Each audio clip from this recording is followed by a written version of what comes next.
પગ કેટલા છે? બે પગ. પછી પાંખો? બે પાંખો હોય તો પાંખોથી આકાશમાં ઉડી શકે. આકાશમાં ઉડે ને બધા પંખી.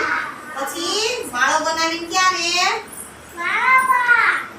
માળો બનાવીને ક્યારે? ઝાડ ઉપર. ઝાડ ઉપર હે ને? પછી ઝાડ ઉપર માળો બનાવે ને. કોને માળો જોયો છે ઝાડ ઉપર? નાના નાના દેખા બિલ્ડિંગ લાવે. પછી ઝાડ ઉપર માળો પછી માળામાં શું કરે? એના ઈંડા મૂકે ને.